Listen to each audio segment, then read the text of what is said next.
Welcome to American Times. Please subscribe to the channel. I don't think people understand just how much is at stake when an airline CEO publicly calls out a giant like Boeing.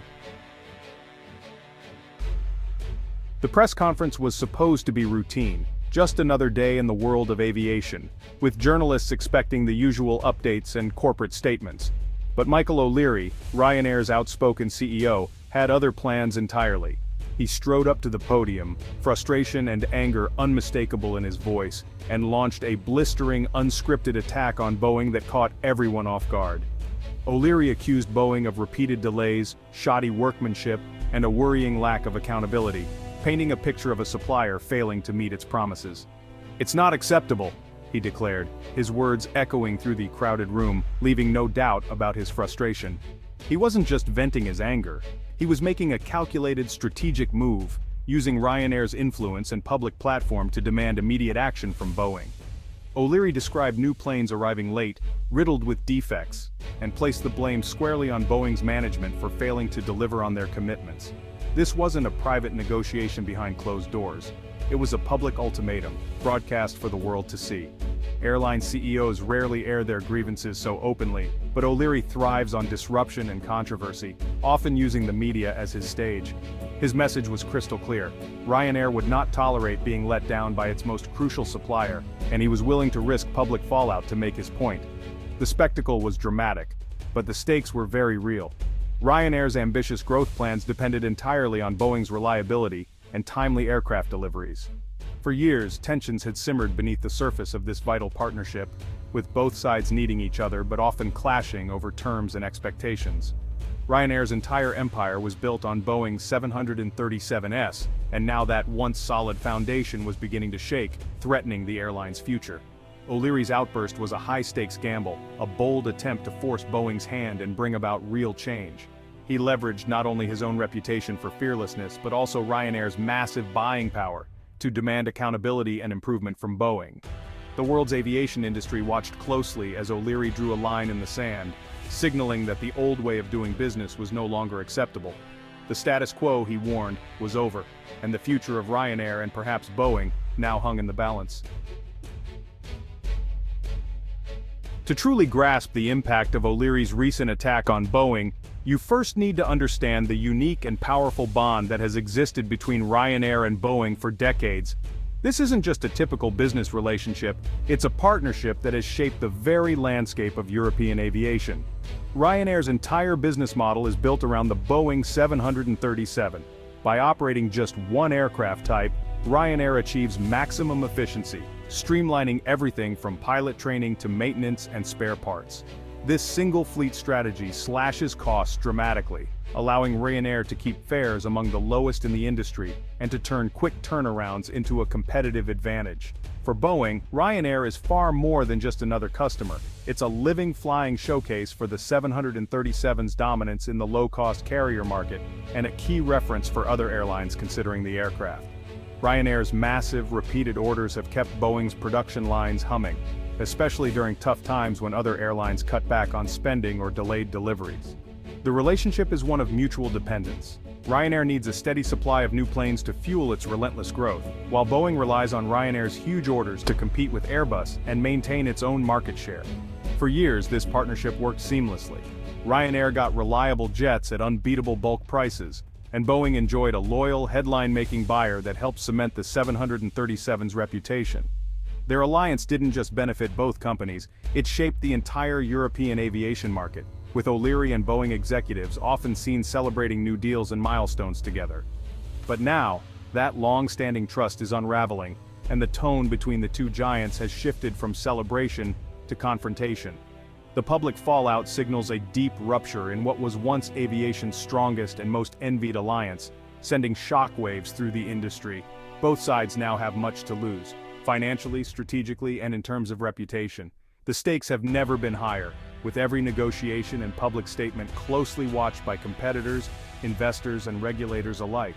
The world is watching to see if this once unbreakable partnership can survive its toughest test yet, or if it will become a cautionary tale in aviation history. Cracks in the Ryanair-Boeing relationship appeared long before O'Leary's tirade. The trouble began with the 737 MAX crisis. 2 crashes, a global grounding, and Ryanair's growth plans thrown into chaos. Even after the MAX returned, new problems emerged. Boeing's production quality was under fire.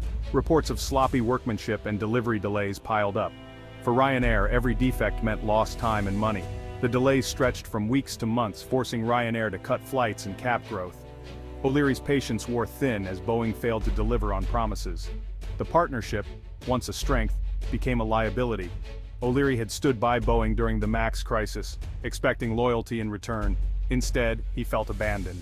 The stage was set for confrontation.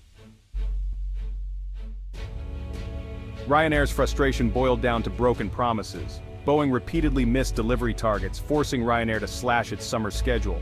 Planes arrived late and with alarming defects. Tools left inside aircraft, misaligned seats, and other quality lapses became routine.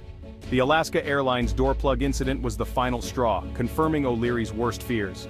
The fallout: production freezes, more scrutiny, and even longer delays. Ryanair had to cancel flights and refund tickets, damaging its reputation and bottom line. The partnership meant to fuel Ryanair's growth was now holding it back. O'Leary's anger was justified, but the solution would bring more short-term pain. The crisis exposed deep flaws in Boeing's manufacturing. Ryanair was left with fewer planes, fewer passengers, and a bitter taste. With summer chaos looming and travel demand surging, O'Leary unleashed his full fury in a way the industry hadn't seen before. His frustration was palpable, echoing the anxiety of millions of travelers facing delays and uncertainty. He accused Boeing's leadership of denial and distraction, saying, "It's not minor issues, it's a major problem." O'Leary didn't mince words, making it clear that the stakes were higher than ever for both airlines and passengers. O'Leary claimed Boeing's management was more focused on corporate jargon and endless meetings than actually building safe, reliable planes. He painted a picture of executives out of touch with the realities on the factory floor. He listed shocking examples. Spanners left under floorboards, missing seat handles, even footprints on wings. These were not just technical oversights, but signs of a deeper problem in quality control. These weren't abstract complaints. They were real, alarming failures that could have put lives at risk. O'Leary's revelations sent shockwaves through the industry. O'Leary's bluntness resonated with the public and rattled Boeing's boardroom. Executives who once dismissed criticism now faced mounting pressure. He called for a total leadership overhaul, insisting that only a dramatic change at the top could restore trust. O'Leary demanded that executives return to the factory floor to see firsthand the problems that had been ignored for too long. "Get them back to where the planes are made," he urged, emphasizing that real accountability starts on the ground, not in the boardroom. No other airline CEO could risk such an attack, but Ryanair's massive order book gave O'Leary unique leverage.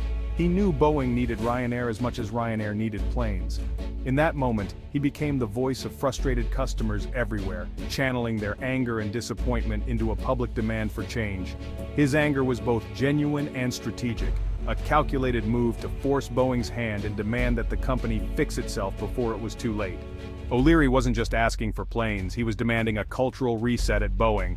The message was clear: deliver quality, prioritize safety, and rebuild trust from the ground up. Otherwise, risk losing your biggest ally, and perhaps the future of your business. Boeing could no longer ignore the warning. The world was listening, and the pressure for change had never been greater. O'Leary's attack sent shockwaves through aviation. Airline CEOs worldwide watched, many sharing his frustrations, but lacking his platform. Boeing's problems weren't unique to Ryanair. United, Southwest, and others faced similar delays. Investors panicked, Boeing's stock wobbled, and confidence in the 737 program plummeted. The feud exposed deeper systemic issues at Boeing. Airbus, Boeing's rival, benefited from the chaos, but its own order book was full for years. Ryanair couldn't simply switch suppliers, highlighting the industry's dependence on just 2 manufacturers. The crisis revealed a fragile ecosystem. When one giant stumbles, the whole industry feels it. Ticket prices, airline growth, and passenger convenience all suffered. The Ryanair-Boeing feud became a symbol of a much larger problem. The industry held its breath, waiting for Boeing's next move. Boeing's response to O'Leary's firestorm was measured and restrained. While O'Leary raged, Boeing's executives stayed calm, avoiding a public spat. Official statements focused on quality and safety, promising to do better. Behind the scenes, Boeing reassured major customers and accepted responsibility for its failures. CEO Dave Calhoun promised to go slow to go fast, prioritizing quality over speed. Boeing announced leadership changes and allowed airlines to place their own inspectors on the production line. The company's strategy: acknowledge the crisis, show a plan, and avoid fueling the media spectacle. Denial or argument would have been disastrous. Boeing's only option was to rebuild trust through action, not words. O'Leary had his moment in the spotlight. Boeing focused on fixing its factories. The real test would be in the months ahead. The Ryanair-Boeing feud has real consequences for travelers. Fewer planes mean fewer flights and higher ticket prices. Passengers face cancellations and rising costs as Ryanair cuts its schedule. Boeing's production woes ripple through the entire travel ecosystem. The crisis has damaged Boeing's reputation, making trust harder to rebuild. For airlines, the saga is a warning about relying on a single supplier. Some may rethink their fleet strategies even if it means more complexity. The industry faces a crossroads. Can it adapt to supply chain fragility? The need for new, efficient aircraft is urgent, but the supply is bottlenecked. The Ryanair-Boeing drama exposes just how interconnected and vulnerable the system is. The stakes go beyond corporate drama. They affect passengers, airports, and economies. The future of aviation may be reshaped by this crisis. As summer passes, the shouting has faded, replaced by uneasy quiet. Ryanair has received some delayed planes. Boeing has made visible changes. O'Leary's tone has shifted from outrage to cautious optimism. The truce is fragile, born of necessity, not trust. Ryanair still needs Boeing's jets. Boeing still needs Ryanair's business. The next deliveries will be the real test. If Boeing delivers on time and with quality, confidence can return. If not, the conflict could reignite with legal and strategic consequences. Boeing faces a monumental challenge: prove its reforms are real and lasting. The industry is watching. Can Boeing reclaim its reputation? If it fails, Ryanair may be forced to consider Airbus, a move that would shake the market. The future of this partnership, and perhaps the industry, hangs in the balance. The coming months will decide everything.